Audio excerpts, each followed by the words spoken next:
안녕하세요.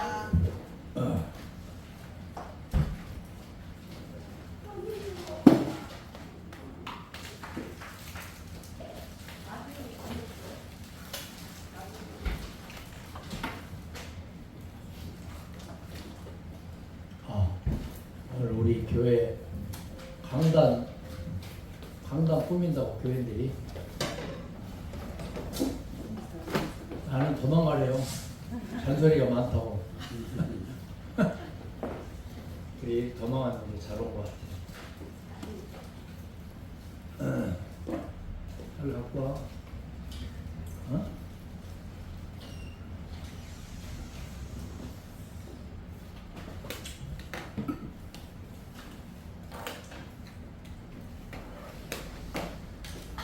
어?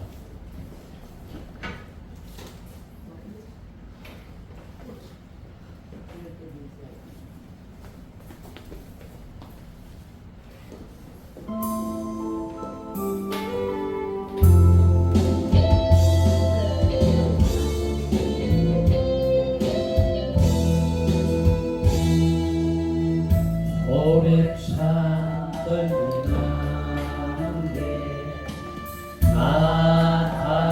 나타나시다니 모세를 부르신 주 하나님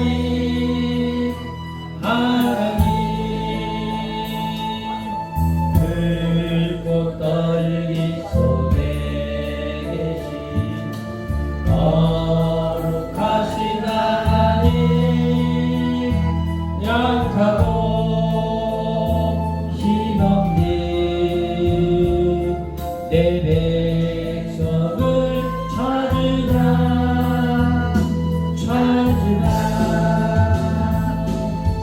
내가 너와 함께 가리라 너를 도와주리라 고통속에 있는 내 백성 어서 찾아라 늙고 떨기 속에 계신 거룩하신 하나님 우리를 부르신 주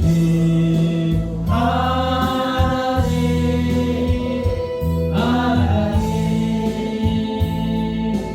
오랫산 떨기 나무에 나타나신 하나님 모세를 부르신 주 하나님 늙고 떨기 속에 계신 거룩하신 하나님 약하고 힘없는 내 백성을 찾으라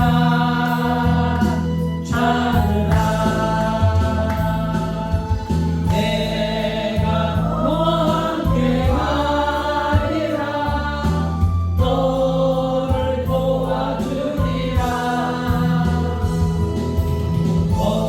억압하고 있는 내 백성 어서 구하여라 붉고 떨기 속에 계신 거룩하신 하나님 우리를 부르신 주 하나님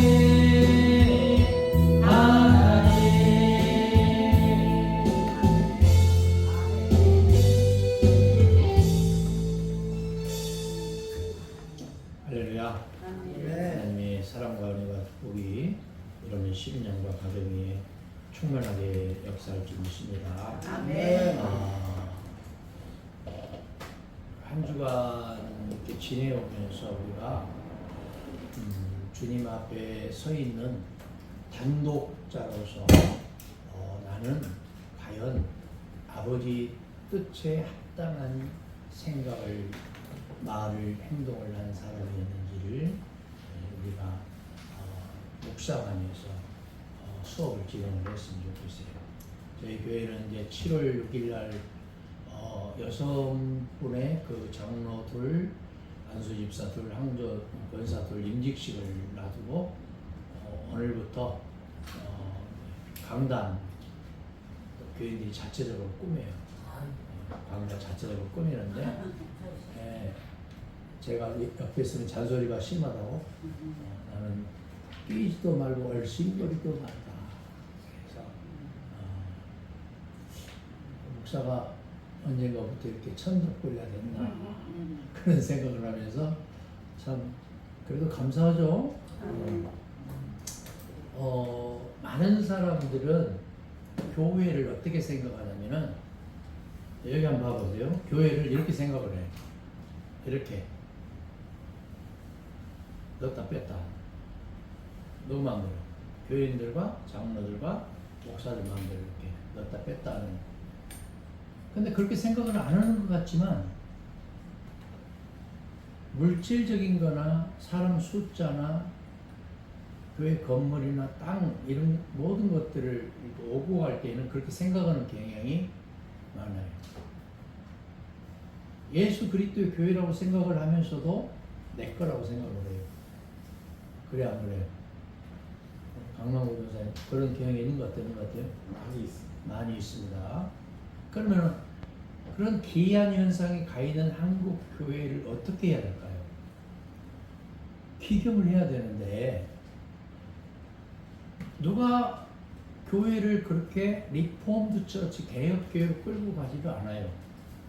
내가 의식이 명확해야 돼요. 내 의식이 명확해야 돼요. 아, 교회는 내 사교회가 아니고 예수 그리스도의 교회다. 집에 가서 라면 합시다. 네. 그 의식이 없으면은 늘 호주머니 넣었다 뺐다. 그 다음에 교인들이 좀 바른 말을 하면은 그 쪽집게 뽑아내고 포크레인으로 떠낼 대상으로 생각을 해. 그 교회가 내 마음에 맞는 사람, 예? 대통령이 돼도 내 마음에 맞는 사람은 줄을 세우고 인선을 하고 마음에 맞지 않는 사람은 만나주지도 않아. 그것은 복음적일까요? 비복음적일까? 당연히 비복음적이죠. 우리가 교회도 그래. 교회도 나라도 그렇게 운영이 돼버리고 교회도 장로만 목사만 마음에 안 들면 어떻게 해야 돼? 잠깐 데리고 사무실로 가. 아유 집사님 우리 교회는 그런 게 아닌데. 그리고 통성으로 기도하면 새벽 기도 통성으로 기도하면은 귀에다 대고 우리 교회 점잖게 기도하면 안 되겠냐고. 방언으로 기도하면은 우리 교회가 같은 교회인데 방언 기도하면 집에 가서 하라고 그러고. 그리고 교인들은 오갈 데가 없는 거예요 사실은. 예? 그런데 또 한 가지 이런 게 있어요. 우리 직분자들이 세상 사람들을 대할 때 교인들을 그런 기이한 현상이 가 있는 교회와 목사와 교인들을 욕을 하면 돼야 안 돼요? 안 돼요. 절대 안 돼요. 안 되죠. 우리끼리 있을 때는 좀 바꿔야 된다, 기경을 해야 한다, 예수 그리스도의 모교회로 돌아가야 된다 이렇게 말을 하지만 세상 사람들이 있을 때나 페이스북이나 뭐 인스타그램이나 텔레그램이나 어떤 단톡방에 있을 때 그런 얘기를 절대 해서는 안 된단 말이에요. 좋은 얘기하고 좋은 소문 내고 칭찬해야지. 좀 이해가 되세요? 그런다고 해서 이중인격자가 되라는 게 아니에요. 그래서 우리가 목회를 할 때는 여러분 예수님 보고 처음부터 초신자가 교회 와서 예수님 보고 신앙생활해요? 교인이나 목사 보고 해요? 사람 보고 하죠. 사람 보고 하는 경우가 많아.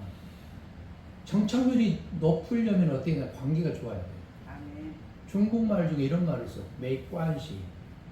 여러분들은 친구가 있거든. 메이관시 친구는 메이서, 뿌용, 뿌용커치, 예? 부커치 이런 얘기들이 있어요. 예? 메이관시는 뭐냐? 당신과 나 사이에 이상 없다, 문제 없다. 예? 메이관시, 부커치, 뿌용커치, 뿌용, 부커치 주로 그렇게 말을 하는데 주님과 우리 사이 관계가 아주 있잖아요. 문제가 없기 위해서는 어떻게 해야 되냐? 늘 일방통행이 아니고 쌍방통행이 될 때 약복강가에서 야곱이 사닥다리가 하늘에서 내려와서 천사들이 어떻게 했어요? 그 사닥다리를 타고 오르락내리락 했다는 것은 커뮤니케이션이 됐단 말이거든요. 주님과 나와의 소통이 됐다 그 말이에요. 근데 우리는 우리 스스로를 보면서 내가 상대방의 말을 경청해 주는 자인지 일방통행으로 막 쏟아내는 자인지를 알아야 돼요. 그러면 상담하기 위해서 가장 소중하게 여기는 게 뭐예요? 예? 첫째도 둘째도 셋째도 뭐예요? 예? 들어주라. 들어주고 그냥 들어주는 게 아니고 중간중간 뭐를 해야 되냐? 추임새를 넣어줘야 돼요. 아 그렇구나. 위아가 얼마나 아팠을까? 앞에서는 웃는데 얼마나 마음이 아렸을까? 아, 우리 회장님이 얼마나 저 도마도 들고 온다고 힘들었을까? 아, 학생들을 생각하고 예? 연구원을 생각하면서 얼마나 몸부림을 쳤을까? 그래서 자꾸 추임새를 넣어주면은 다음번에 또 감자가 1910년 한일합방 왜 그렇게 맛있는 감자 처음 먹어봤다고 이렇게 추임새를 격하게 넣어주면은 다음 주에 또 다른 거 해오고 싶어요? 안 해오고 싶어요? 해오고 싶지. 박수 한번 쳐요. 자, 33쪽 4번. 여러분들 늦게 오니까 내가 전석에 맞잖아. 4번 33쪽 시작. 예수를 만나지 못한 베드로와 다른 그 제자는 집으로 돌아가고 다른 모범수와는 달리 막달라 마리아는 무덤 밖에 서 있는데 34쪽이죠? 네. 26번. 네. 26번. 예. 구하루 다시 말씀하신 대속이 아닌 서로 사랑과 용서와 사하심의 직속의 구호. 시작. 예. 마가복음서는 부활 후에 누구와의 만남도 없었고 어떤 대화도 없었다. 마태복음서에서는 여자들을 만나 평안하냐는 말씀밖에는 더한 말씀이 없었다. 그러나 누가복음서에서는 엠마오 도상 이후에 적지 않은 대화 성경 공부까지 하며 여러 가지 말씀으로 자신의 부활을 증명하고자 하며 당부까지 하였다. 그리고 같이 읽어요. 요한복음서에서도 친히 자신의 부활을 입증하며 주신 말씀들이 있다. 그 중에서도 대단히 중요한 말씀은 죄 사함의 근과 업조였다. 그것은 인류의 구원이 실력으로나 제사의 대속으로 오는 것이 아니라 죄의 표준을 달리하신 예수 그리스도와 유일하신 하나님 아버지 신이 하나가 되어 새 길과 진리와 생명으로 주신 서로 사랑으로 오는 바로 오는 직속의 구원이었다. 너희가 누구의 죄든지 사하면 사해질 것이요 누구의 죄든지 그대로 두면 그대로 있으리라는 말씀이었다. 앞을 봅시다. 죄 사함이나 거듭남, 중생, 구원은 누가 가져다 주는 게 아니에요. 내가 어떠한 고백과 삶을 사느냐에 따라서 주어지는 거예요. 무슨 말 좀 이해가 되세요? 누가 나를 구원해 주거나 중생해 주거나 죄사해 주거나 거듭나게 하지는 않아요. 근데 우리는 자꾸 어떻게 생각하냐? 나하고는 상관없다고 생각을 해요. 그리고 이중인격자의 사실은 내 신앙 고백대로 그렇게 살아갈 적에 그것을 보고 주님이 죄사함이나 거듭남이나 중생이나 구원함을 주시기도 하고 그렇지 않기도 한다 그 말이에요. 그러니까 가장 중요한 것은 뭘까요? 나의 신앙 고백과 신앙 고백에 따른 뭐가 있어야 돼요? 삶이 있어야 돼요. 그러니까 신앙과 삶은 분리된 게 아니고 같은 연장선상에 있다고 생각하시면 돼요. 그래서 구원을 자구적, 자동적 구원이다 이렇게 말을 하는 거예요. 자, 그 다음 시작. 예수의 죄사함은 구약이나 신약은 물론 모세나 바울과는 전혀 다른 직속의 구원을 말씀한 것이다. 이는 예수 그리스도가 말씀하시고 가르치시고 명하신 명령들을 사람들이 스스로 이행을 할 때 자동적으로 오는 구원의 길을 말씀한 것이다. 공관복음서에서도 여러 차례는 언급된 말씀이나 요한복음서에서 가장 긴 과정의 논쟁을 거치면서 부활하신 후에도 그 와중에 다시 한번 더 하신 말씀이 이리저리 방황 끝에 제자로 돌아온 것 같다. 이는 계속이나 속죄나 구속이 신으로부터 오거나 기도나 중보 기도나 성령으로 오는 것이 아니라 사람들 각자가 서로 사랑하고 용서를 할 때에 자동적으로 오는 자구적인 구원의 길과 진리와 생명을 말씀하신 것이다. 이는 구약이나 구검이나 불신을 영원히 물리칠 수 있는 구원의 새 현장이며 대현장이나 다리가 없다는 말씀이었다. 앞으로 한번 볼까요? 누가 누구의 죄든지 사하여 주면 사하여질 것이고 20장 23절에 요한복음 누구의 죄든지 그대로 두면 그대로 있으리라. 여러분 제가 그 강의 시간에 조금 이 강의 내용과 상관없이 목회적인 부분에 대해서 신앙적인 부분에 대해서 우리의 삶에 대해서 교회에 대해서 이렇게 조금씩 터치를 하죠. 왜 터치할까요? 예? 때로는 불편해. 그 말이. 예? 정치적인 부분이 됐던 교회적인 부분이 됐던 내 삶의 부분이 됐던 목회자의 부분이 됐던 어떤 영역이 됐든지 간에 내가 그 소리를 듣는 순간 불편해. 그러면 나는 이미 꼰대야. 무슨 말 좀 이해가 되세요? 그것을 내 메시지를 불편하게 생각하면 그 사람은 이미 꼰대란 말이에요. 어른이 아니고 이미 노인이에요. 그럼 그것을 받아들일 자세가 된 것은 뭐냐 하면은 이 사람은 분명히 성령이 그 사람의 배후에 계셔서 발목을 잡고 있다는 반증이에요. 할렐루야. 아멘. 성령이 사람, 하늘에 속한 사람이 돼야 된다 그 말이에요. 거듭난 사람, 중생함을 입고 죄사함을 받고 구원함을 입은 사람은 그야말로 하늘이 주시는 메시지 성경에 우리가 귀를 기울여야 된다 그 말이에요. 할렐루야. 근데 우리가 좀 외면했고 의심했던 그런 것이 있었는데 그게 뭐냐면은 도마예요. 의심 많은 도마. 제목도 거기다가 딱 적어 놓잖아요. 의심 많은 도마. 자, 그 27번 한번 읽어볼게요. 시작. 무수한 신앙인들이 바울을 그리스도처럼 믿는다. 그리고 베드로를 위대한 신앙 고백을 한 사도로 듣는다. 그러나 예수를 아버지 하나님으로 신앙 고백한 사도는 도마가 처음이었다. 예수가 말씀한 하나님 신이 곧 예수 그리스도라는 고백이었다. 자, 앞을 보세요. 마태복음 16장 16절에서 18절이 베드로의 신앙 고백이에요. 그죠? 베드로의 신앙 고백이 뭐예요? 주는 그리스도시요 살아계신 하나님의 아들이십니다. 이렇게 신앙 고백을 했잖아요. 이것이 결론적인 고백이 되면은 우리 기독교는 심각한 오염에 그렇게 빠지게 되고 오류에 빠지게 되는 거예요. 왜 그럴까요?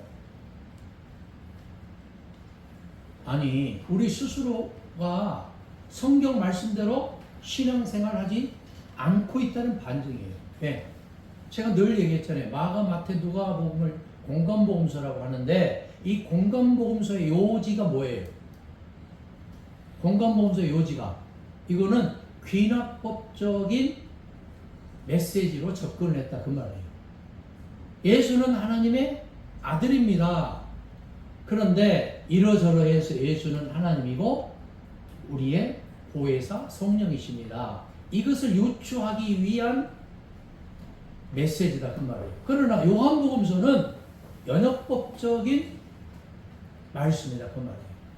예수는 말씀이고 하나님이고 성령이십니다. 왜냐? 그래서 7가지 에고, 에이미, I am 나는 이러저러해서 그 첫 번째가 뭐예요?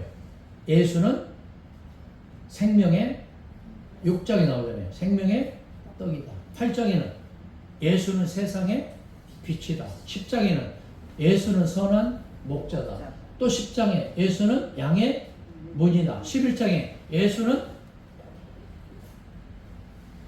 길이고 진리고 생명. 14장에 예수는 부활이고 생명이다. 예수는 참 포도나무. 그래서 예수는 나의 하나님이고 진리의 성령이시다. 할렐루야. 그런데 다짜고짜 우리는 베드로의 신앙 고백인 마태복음 16장 16절에 아직도 정체되어 있고 머뭇거리고 있어요. 근데 도마의 신앙 고백이 뭐예요? 요한복음 20장 28절에 예수는 나의 주님이시고 나의 하나님이십니다. 여러분 지금까지 이런 신앙 고백을 한 사람이 있었어요? 없었어요?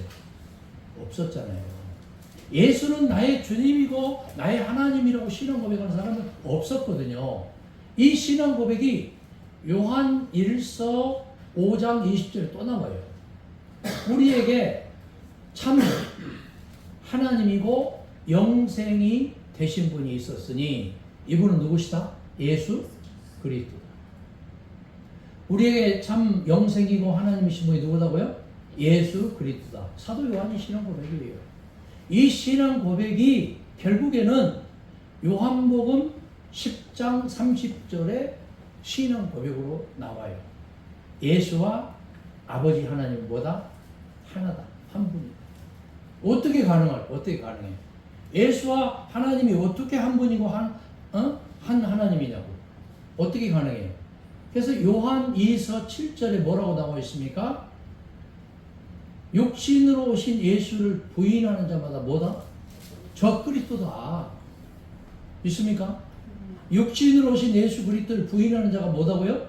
저 그리스도단 말이에요. 그래서 요한 1서 2장 1절에서는 뭐라고 말해요? 예? 예수 그리스도는 우리의 뭐다? 집에 가서 한번 찾아보세요. 제가 이렇게 그 다음에 요한복음 1장 18절에 뭐라고 말해요? 본래 하나님을 본 사람이 없으되 독생하신 예수가 하나님으로 뭐했다? 나타나셨다. 요한복음 14장 17절에 뭐라고 말해요? 예수는 진리의 영이시다. 이 모든 것들이 주장하고 있는 바가 뭐냐면은 예수가 누구냐는 거예요. 기독교는 하나님이 누구냐, 뭐 성령님이 누구냐 이런 메시지도 있지만 예수가 누구냐 그 말이에요. 그래서 이번에 저도 임직식을 하면서 강단 휘장을 새로 바꾼다고 해서 제가 좀 말했어요. Only Jesus Christ. 그 뜻이 뭘까요? 오직 예수. 제가 오직 예수를 좋아해요. 왜냐하면 기독교는 예수 그리스도만 자랑하고 증거하고 선포하고 대언하고 그렇게 계시의 영을 받아서 운반하는 운명 공동체이기 때문에 그렇습니다. 자, 1권 한번 읽고 크게 읽으세요. 시작. 예수를 하나님 신으로 고백한 도마. 예수의 사도 도마는 예수와 죽음을 각오하게 한 충직한 사도였다. 디두모라고도 하는 도마가 다른 제자들에게 말하되 우리를 주와 함께 죽으러 가자 하니라. 그러나 예수가 부활을 하였다는 말만 듣던 도마는 예수의 부활을 직접 보지 않고 믿지 않겠다는데 예수가 다시 나타나 확인하기 바라자 도마는 이에 예수를 나의 주님이시며 나의 하나님이시다라는 신앙을 고백하였다. 요한복음서는 초반부에는 하나님 신이 사람을 오신 것을 말하였고 중반부에는 하나님의 아들인 동시에 하나님으로서 말씀하다가 부활 후에는 마침내 하나님 신과 동일한 신으로 추앙이 되는 것을 말한다. 야, 이 말이 무슨 말이에요? 결론적으로 예수는 처음 도입 단계에서는 하나님의 아들이에요. 그리고 주고 그 다음에 그리스도예요. 자, 여기까지는 인성일까 신성일까요? 아니, 예수는 나의 그리스도십니다. 이거 인성이에요, 신성이에요? 예? 100% 뭐예요? 그리스도가 뭐예요? 기름 부음 받은 자, 왕과 대제사장과 선지자. 이 사람이 신입니까? 인간입니까? 인간이잖아요. 인간 예수를 말하는 거예요. 여기까지 신앙 고백해버리면 기독교는 미스테리에 빠져버리는 거예요. 인간 예수로만 신앙 고백하는 결과밖에 안 되는 거예요. 좀 무슨 말이 좀 이해가 되세요? 이거는 도입 단계란 말이에요. 도입 단계. 우리의 퍼펙트한 신앙 고백이 되기 위해서는 예수는 나의 주님이고 그리스도예요. 그 다음 단계 뭐가 있어요? 나의 하나님이십니다. 그 다음에 나의 보혜사 성령이십니다. 자, 예수가 보혜사 성령이라는 말이 어디에 있어요? 요한일서 2장 1절 있잖아요. 요한일서 2장 1절. 우리에게 대언자가 있으니, 대언자는 그 각주 제일 밑에 뭐라고 나왔다고요? 보혜사랍니다. 보혜사. 파라클레토스. 파라클레토스인 대언자, 이분은 누구냐? 이전에 우리가 미처 알지 못했던 보혜사예요. 그러니까 많은 분들이, 아니 내가 감으로 인해서 또 다른 보혜사를 너에게 보내주겠다 이렇게 말씀하잖아요. 그러니까 많은 분들이 뭐라고 말해요? 봐라, 하나님과 성령과 또 다른 보혜사를 보내주겠다 하지 않았냐, 이렇게 말씀하는 분들이 많아. 이거 큰일 날 일이에요. 여기서 말하는 또 다른 뭐냐? 하나님과 예수 그리스도가 또 다른이 아니고, 이전에 우리가 미처 알지 못했던 파라클레토스로서의 하나님의 또 다른 신성을 말해요. 그 뭐예요?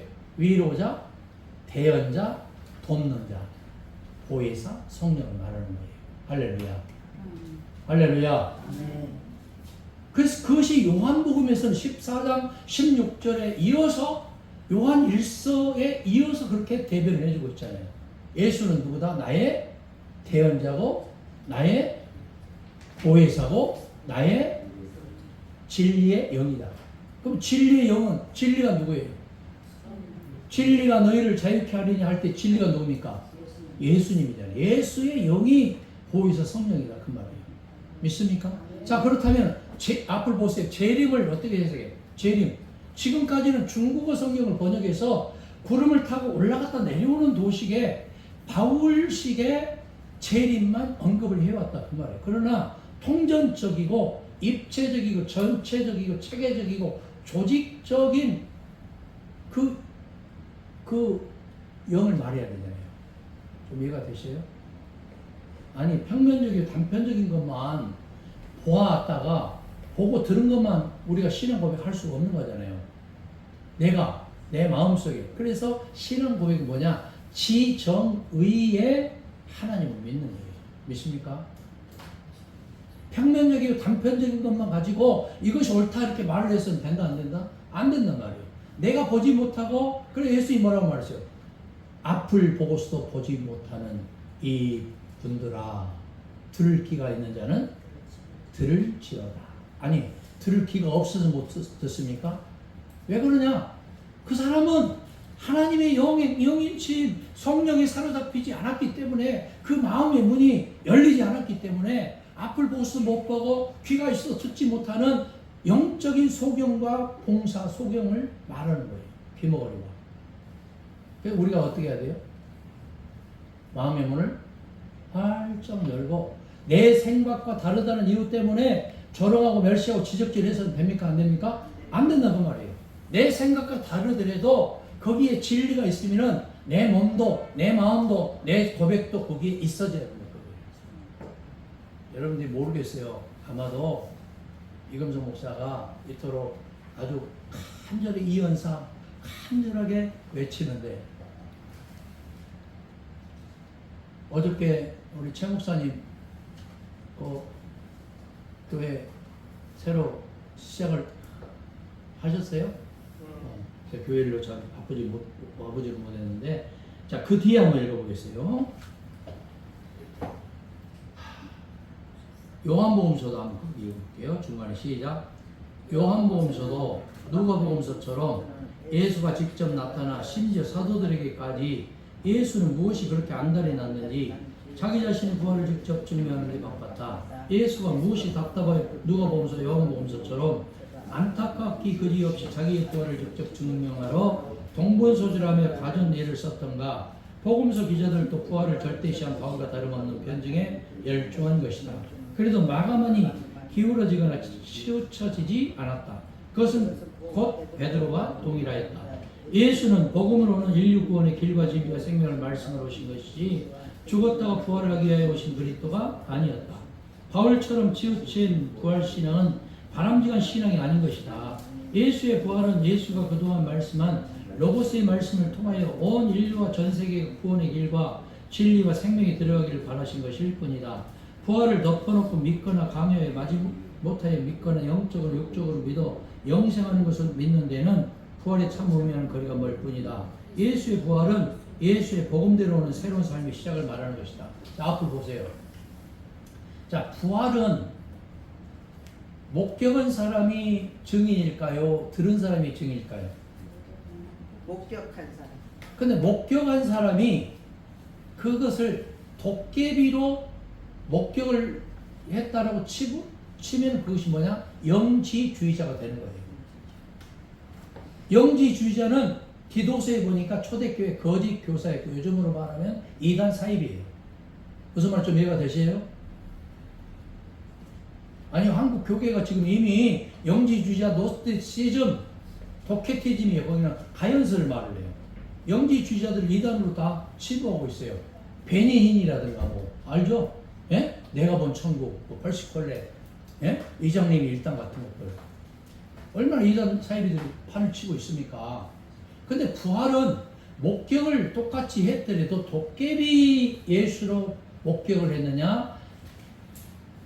하나님 신이 사람으로 인카네이션 성육신 하신 것으로 신앙 고백하느냐에 따라서 다르단 말이에요. 좀 이해가 되세요? 그래서 구약과 신약에서 가장 중요한 사건이 뭐라고요? 부활에서. 빈무덤 사건이에요. 빈무덤 사건. 구약과 신약에서 가장 중요한 사건이 뭐예요? 빈무덤 사건. 빈무덤 사건은 뭐냐? 같이 있던 사람들이, 목격한 사람들이 예수가 지금 무덤에 있는 것을 봤어요? 못 봤어요? 못 본 거예요. 그러니까 후세대들이 예수의 시신을 도둑질했다, 뭐 훔쳤다, 장난쳤다 이렇게 말을 하지만 이것은 전혀 맞지 않는 얘기다 그 말이에요. 예수는 죽은 지 사흘 만에 죽은 자 가운데서 다시 살아나신 것을 확실히 믿으시기 바랍니다. 우리 강남우 전사님 안 믿어져요? 예수가 죽은 자 가운데서 다시 살아났어. 그 반증이 뭐냐? 예수가 시신이 없고 죽었는데 분명히 다시 살아나셔서 나타나셨어요. 12 제자에게 또 제자에게 여인들에게 갈릴리 호수 가운데 나타나셨어요. 우리 강남우 전사님 뭐 하실 말씀 있어 한번 해보세요. 아니 바울은 금방 말씀하신 대로 그 네. 부활을 하기 오신 예수 그리스도가 아니었다. 이 말은 무슨 의미인가요? 자, 여러분들이 여기를 앞에 한번 보세요. 이게 구약이에요. 여기 뭐예요? 기록된 게? 예? 바울 구약 다음에 기록된 게 뭐예요? 아니 신약 중에서도 뭐예요? 바울 서신이란 말이에요. 그 다음에 기록된 게 뭐예요? 사복음서와 일반 서신과 계시록이잖아요. 좀 이해가 되세요? 구약이 왔고 그 다음에 인물별로는 구약의 마지막 선지자가 누굽니까? 사도 요한이 왔습니까? 세례 요한이 왔습니다. 세례자 요한이 왔잖아요. 그러니까 구약의 마지막 선지자가 세례자 요한이에요. 이 사실이 어떻게 알 수 있느냐? 누가복음 16장 16절을 통해서 알 수 있어요. 율법과 선지서는 세례자 요한 때까지, 그 후부터는 하나님 나라의 복음이 그리로 거기로 침입하느니라. 그러니까 구약과 신약의 중간이 뭐냐면 누가복음 16장 16절입니다. 좀 이해가 되세요? 이해가 안 되면 그냥 그대로 믿으셔요. 누가복음 16장 16절 집에 가서 한번 읽어보세요. 그런데 지금 강남우 종사님이 지금 말하는 요지는 뭐냐? 구약 다음에 복음이 온 게 아니단 말이에요. 그래서 온누리교회에 돌아가신 하영조 목사님이 편집한 연대기 성경이라는 게 있어요. 연대기 성경. 거기뿐만 아니라 구약 다음에 기록된 게 주후 49년에서 64년에 기록된 게 뭐냐 말이에요. 바울서신이지. 자, 바울은 예수 그리스도를 나의 하나님이요 나의 성령님이라고 그렇게 고백을 했을까요? 나의 주님이요 나의 그리스도라고 고백을 했을까요? 뒤 같습니다. 뒤 같아요? 네. 그러면은 여러분들이 집에 가서 바울서신을 다시 읽어보셔야 돼요. 바울이 왜 그렇게 신앙 고백할 수밖에 없었을까? 바울은 단 한 번도 Jesus sayings, 예수의 빨간 글씨, 주홍 글씨를 들었을까요? 못 들었을까요? 예수님이 육신의 예수를 만났을까요? 못 만났을까요? 못 만났어요. 그럼에도 불구하고 바울은 고린도전서 1장에서 뭐라고 말해요? 뭐라고 신앙 고백해? 나는 무엇과 무엇 외에는 전하지 않겠노라. 그게 뭐예요? 아이고, 그게 뭐예요? 십자가와 부활 외에는 전파하지 않겠노라고 고백하잖아요. 그러니까 바울이 그래서 위대한 거예요. 바울이 위대한 사도요, 선교사요, 목회자인 까닭은 뭐냐? 단 한 번도 예수를 만나지 못했음에도 불구하고 단 한 번도 예수의 사복음서를 봤어요, 못 봤어요? 당연히 못 봤죠. 왜? 바울이 죽고 나서 67년경에 로마에서 순교당하고 나서 69년에 기록한 복음서가 있었으니 그 이름이 뭐예요? 마가복음. 마가복음. 그러니까 바울이 이렇게 신앙 고백을 하는 것은 대단한 사건이에요, 사실은. 아니, 사복음서도 없어. 그 다음에 예수를, 육신의 예수를 만났어요, 못 만났어요? 못 만났어. 그러나 바울은 영적인 예수를 사도행전 9장, 22장, 26장에 보니까 3번 만나요. 3번 만나는데 그 3번을 만나는 게 아니고 3번에 걸쳐서 기록을 했어요. 그런데 사도행전 9장 22절에는 같이 가던 사람이 소리는 못 듣고 빛은 봤어요. 지난주에 했는데. 그 다음에 22장에서는 거꾸로 얘기해. 소리는 못 듣고 빛은 봤어요. 26장에서는 13절, 14절에서 뭐라고 말해요? 소리도 듣고 빛도 봤어요. 그러면은 우리 한국 교회나 세계 법정 증인주의를 채택을 해요, 안 해요? 법정에서. 법정 증인주의를 채택을 하죠. 법정 증인들을 채택한 사람들은 증인들의 그 증언을 소중하게 여겨요. 그런데 요즘에는 핸드폰으로 모르게 녹음한 것은 증언으로 채택돼야 안 돼요. 안 되죠. 그러나 그것이 팩트가 아니에요. 팩트지. 그래서 그 이상한 짓을 하던 사람들 비아포를 전부 삭제했어요, 안 했어요? 왜 삭제했을까요? 전부 없애려고. 마찬가지야.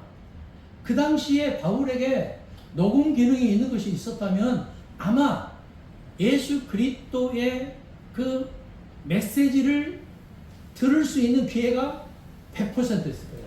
그러나 예수 그리스도의 복음서는 유감스럽게도 바울이 죽고 나서 2년, 3년 후에 예루살렘 성전이 멸망하기 직전에 기록이 되어 있단 말이에요. 그것이 뭐예요?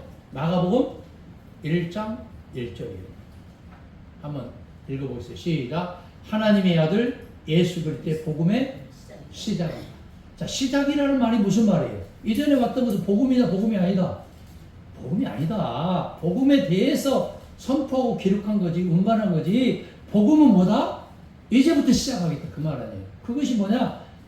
주 69년에 기록한 마가복음을 필두해서 10년 주기로 마태, 또 10년 주기로 누가, 또 마가, 마태, 누가복음 보고 10년 주기로 주 90년에서 100년에 기록한 것이 요한복음이다. 그 말이에요.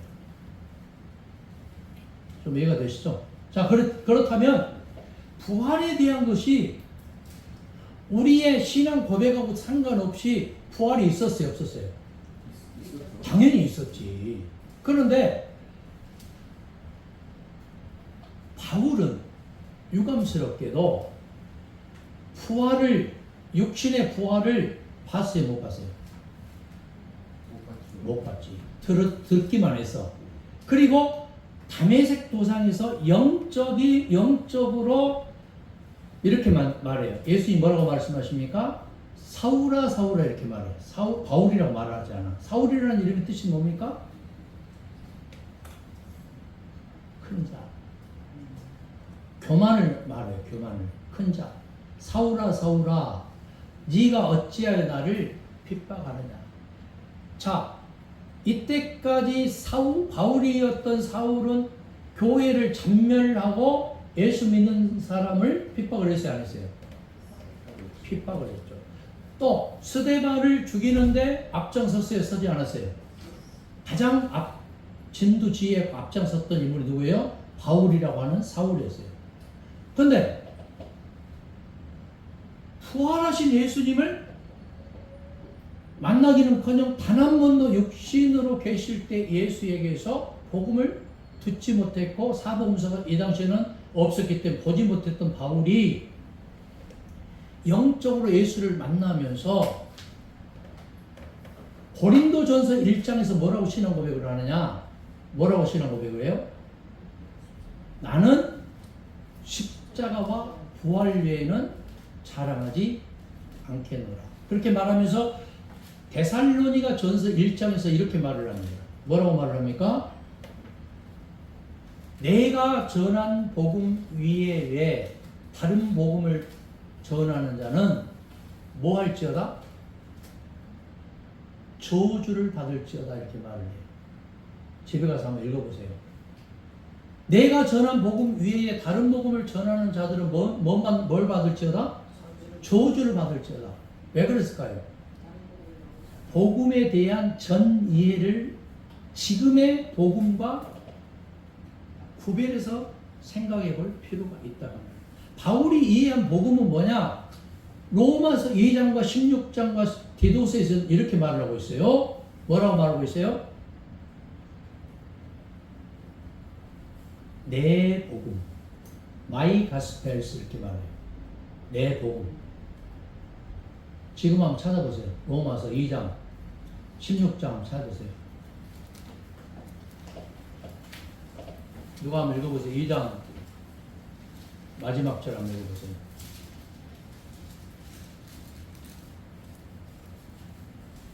이 장 19절입니까? 25절입니까? 29절 20 29절 뭐라고 그래요? 오직 이면적 유대인이며 할례 아니 16절 16절에 2장 16절 시작.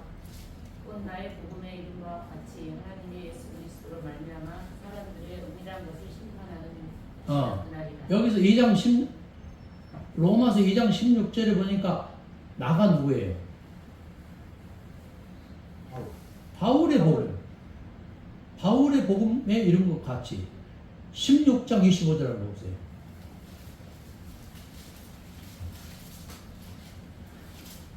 뭐라고 나와요?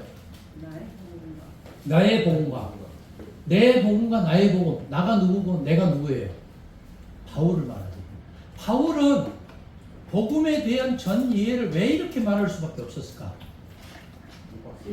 그 당시에 복음은 바울은 예수가 선포한 메시지와 예수가 복음인 줄 알았어요, 몰랐어요? 당연히 사복음서가 나오지 않았고 예수를 육성을 못 들었기 때문에 이것을 육성을 뭐라고 말해요? 요즘으로 말하면 Jesus said.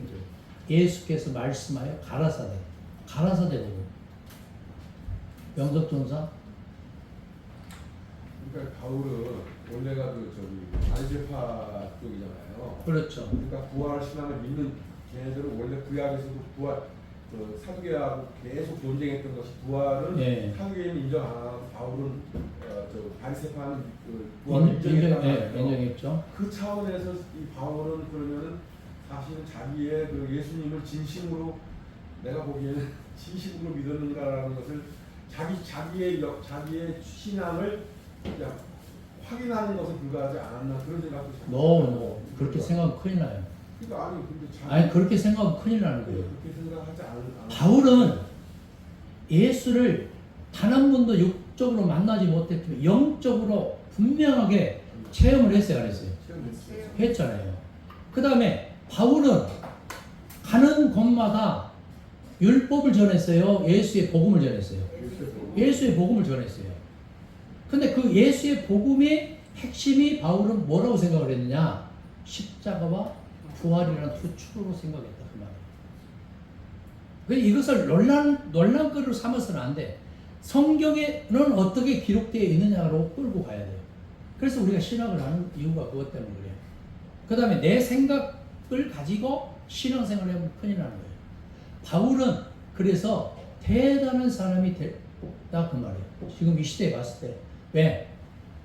율법과 복음의 중간 매체를 누가 했어요? 바울이 한 거예요. 지금의 복음이 복음되게 하기 위해서 누가 그 역할을 했느냐? 바울이 한 거예요, 사실은. 그 당시에 사복음서를 보지도 못했고 예수를 육신으로 만나지도 못했고 그랬음에도 불구하고 영적인 예수 그리스도를 선포했는데 그 베이스에는 뭐가 있었느냐? 율법이 있었다 그 말이에요. 율법. 율법이 뭐예요?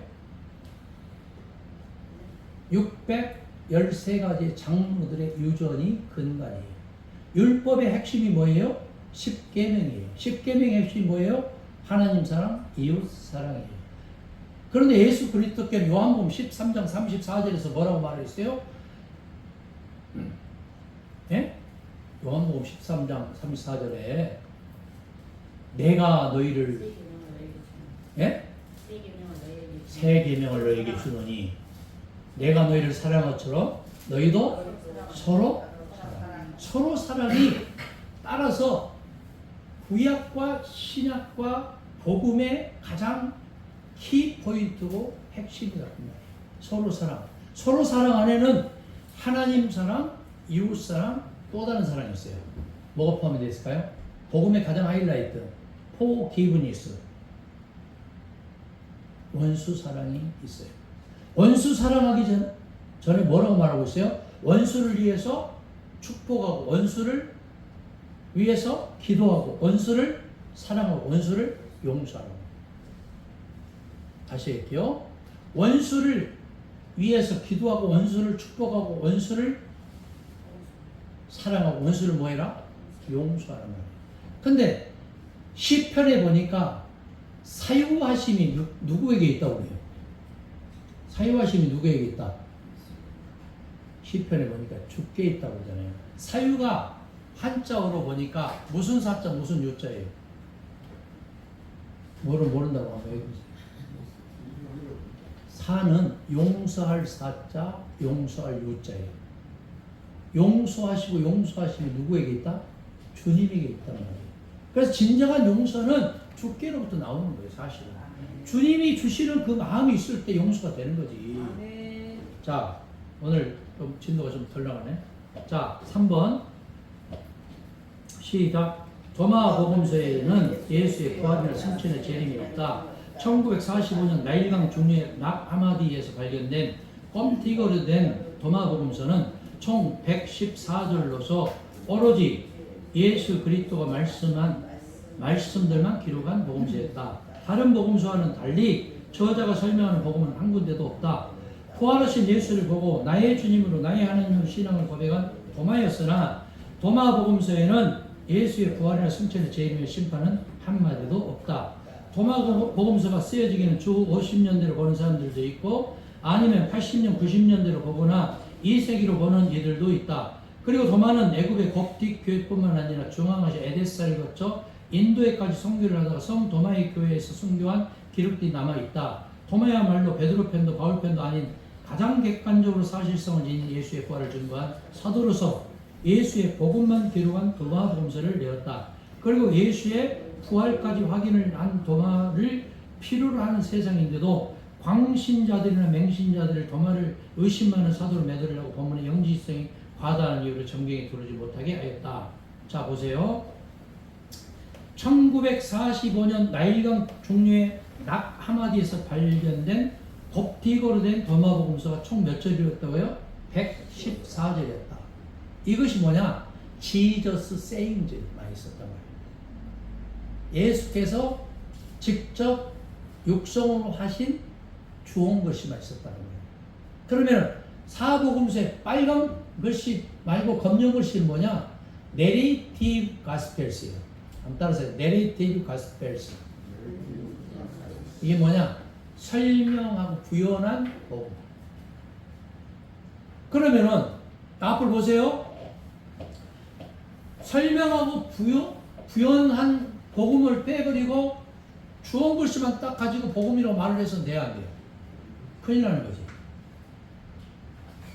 아니, 설명하고 구현한 검정 글씨 빼버리고 예수님이 직접 하신 육성만 이거 복음이라고 이렇게 말을 해서는 돼요, 안 돼요? 안 된단 말이에요. 주어 글씨가 주어 글씨 되기 위해서는 Narrative Gospels, 설명하고 구현한 검정 글씨도 있어야 이게 합체가 된다는 말이에요. 좀 이해가 되세요? 그래서 칼바르트라는 신학자는 이렇게 말했어요. 하나님의 말씀의 삼중성에 대해서 얘기했어요. 말씀의 삼중성. 그게 첫 번째가 뭐예요? 육신이 된 예수 그리스도가 하나님의 말씀입니다. 영석 전사님, 육신이 된 뭐가 하나님의 말씀이다? 졸지 말고 잘 들어봐요. 예수 그리스도가 하나님 말씀입니다. 두 번째는 기록한 성경 말씀 66권이 하나님의 말씀입니다. 기록한 뭐가? 성경 말씀 뭐가? 66권이 하나님의 말씀입니다. 세 번째는 선포된 목사를 통해서 선포된 설교가 하나님의 말씀입니다. 말씀의 삼중성에 대해서 첫 번째가 뭐라고요?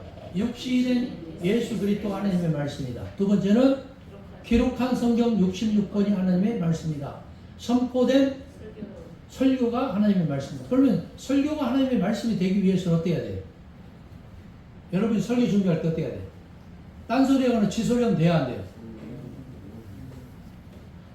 어디 기록된 책에서 읊거나 엉뚱한 소리 하면 돼야 안 돼요?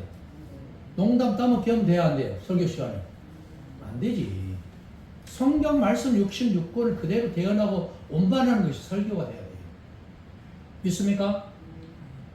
여러분이 제가 이렇게 아주 목이 터져라고 이렇게 이 연사가 한 거에 대해서 아마 나중에는 아시게 될 거예요. 아마 나중에. 오늘 여기까지만 하겠습니다. 나중에 아시게 될 거예요. 뭘 하게 되느냐? 신학은 내 신앙을 고백하는 연장이에요. 그러나 내 생각과 다른 신학을 교육했다고 해서 그것을 가지고 우리가 판단하거나 정죄해서는 안 되는 거예요. 이런 신학도 있다. 저런 신학도 있다. 그러나 중요한 것은 뭐냐? 예수 그리스도의 복음적인 관점에서 다시 재해석을 해라. 이게 신학의 결론이에요. 다시 얘기할까요? 신학은 뭐냐? 이런 것도 있고 저런 것도 있어. 근데 너희가 판단할 것이 아니고 예수 그리스도의 복음적인 관점에서 그것을 재해석을 해. 이게 신앙이 담겨져 있는 신학자의 그 주된 포인트가 되어야 된다. 그 말은. 아까 우리 강정구 전사님이 중요한 얘기를 했죠. 그러면 바울은 어떤 사람이냐라고 했을 때 우리가 판단하거나 평가해서는 안 돼. 아브라함과 이삭과 야곱도 역시 마찬가지예요. 우리가 판단하거나 평가해서는 돼야 안 돼요? 절대 안 되는 거예요. 바울은 정말 위대한 사람이었어요. 위대한 사도였고 신학자였고 목회자였어요. 신앙인이었고. 왜? 아니 그 당시 사복음서도 없었고 예수를 직접 못 만났는데도 불구하고 지금과 같이 구구절절히 바울 서신 14권을 선포하고 기록했다는 것은 얼마나 대단한 겁니까? 그래 안 그래요? 그러니까 우리가 절대 바울을 평가해서는 된다 안 된다? 안 되는 거예요. 예수의 부활이 있었어요 없었어요? 있었다니까요. 구약과 신약에서 가장 중요한 사건이 뭐라고요? 빈무덤 사건이라고요. 그 정도로 십자가와 부활이 기독교에서는 지대한 영향을 끼치고 중요한 이슈예요. 믿습니까? 여러분들이 그래서 어디서 조직신학이나 무슨 신학, 실천신학, 무슨 신학 막 그 잡다한 거 들었죠? 제일 중요한 것은 뭐냐? 성경이단 말이에요. 성경. 성경이 여러분의 중심을 잡아주고 또 한 가지가 뭐예요? 성령의 계시의 영이에요. 계시의 영. 거짓 영이 아니고 진리의 영이신 성령님의 그 계시의 영과 성경 말씀 66권을 붙잡고 가야 된다 그 말이에요. 믿습니까? 안 믿어줘도 어쩔 수 없어요. 여러분들이 분명히 알아야 될 것은 뭐냐? 예수는 죽은 자 가운데서 부활하셨다. 그럼 지금 어디 계시냐? 여기서 또 언제거려야 되겠네. 그래서 헬라어로 이것을 파루시아라고 그러는 거예요. 적으세요. 파루시아. 내가 10번도 넘게 써. 파루시아가 뭔지. 파루시아는 뭐예요? 주께서 가까이 계신다라는 뜻이에요. 주께서 가까이 계신다. 임마누엘 뜻이란 말이에요. 예수는 지금 어디 계세요? 나와 함께 계신다. 할렐루야. 예, 나와 함께 계십니다. 어떻게 계셔요? 기록된 말씀으로 가까이 계시고, 그 다음에 육신이 된 예수 그리스도가 영으로 나와 함께 계시고, 할렐루야. 하나님은 지금 어디 계셔요? 나하고 상관이 있어요, 없어요? 어떻게 살아 계셔요? 어떻게 살아 계셔요? 시로 들어갑니다. 어떻게 살아 계셔요? 죄가 많은 사람은 시퍼렇게 살아 계시고, 성령이 취한 사람은 시뻘겋게 살아 계시고, 이금성 목사는 어떻게 살아 계시냐? 뜨끈뜨끈하게 살아 계시고. 할렐루야. 여러분은 어떻게 살아 계시길 원해요? 이 전사님 어떻게 살아 계시길 원해요? 아유, 아는 걸 정말 많네. 자, 예. 자, 궁금한 점 있으면 500원.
역할을 하기 위해서는 뭔가 자리가 좀 빈 사람들, 안 나온 분들, 그 다음에 또 오고 싶어하는 분들 자꾸 전도를 해야 돼요. 그 대목에서는 좀 아멘이 좀 빠지네. 무슨 말인지 알겠죠? 우리 설립자 목사님 또 우리 사무총장이 김현수 목사님 얼마나 몸부림치고 여기까지 왔잖아요. 그럼 여러분들이 협조를 해줘야죠. 그 다음에 여러분들 막 그냥 끼니 때마다 뭐 간식으로 식사로 이렇게 준비하는 분들이 많잖아요. 그것은 여러분들이 이곳을 너무너무 사랑한다는 반증이에요. 그리고 여러분들이 교회 가서도 최선을 다해서 섬기세요. 예. 왜 나 안 알아주냐 막 갑질하고 굴림하는 게 아니고 주인으로 주인 행세하는 게 아니고 교회 가서 잘 섬겨야 돼.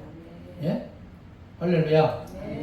막 큰 소리 치고 막 호통치는 게 아니고 조용히 들어주고 추임새 넣어주고 여기 또 왔다가 안 온 분들이 있죠. 그러면 전화도 오고 문자도 오고 야 우리 커피 한잔 마시자 밥 좀 먹자 그리고 여기서 한번 만나자 자꾸 이렇게 꼬시려고 하지 마세요. 설득을 하세요. 설득을 해서 여기가 좀 차고 넘치고 꽉꽉 찼으면 좋겠어요. 자, 기도하고 마칠게요. 주님 은혜를 감사합니다. 지금까지 성경 신학교 연구원 예수 그리스도라면 어떻게 말하고 생각했을지 성경대로 연구하고 실천하고 가르치기에 몸부림쳐왔던 우리 설립자 목사님, 사무총장님, 우리 강사 목사님들 우리 모두를 기억해 주시고 이곳이 잘 되기 원합니다. 한국교회에서 귀감이 되는 신학교와 연구원 되기 원합니다. 많은 사람들이 벌떼처럼 몰려와 듣기를 속히하고 말하기는 더디하는 주의 전 삼아 주시옵소서. 우리의 필요한 건강과 경제력 주시고 많은 영혼을 붙여주시어 주님께 영광이요 우리에게 나는 은혜와 기쁨이 되게 주시옵소서. 예수님으로 하니 기도합니다. 아멘. 감사합니다.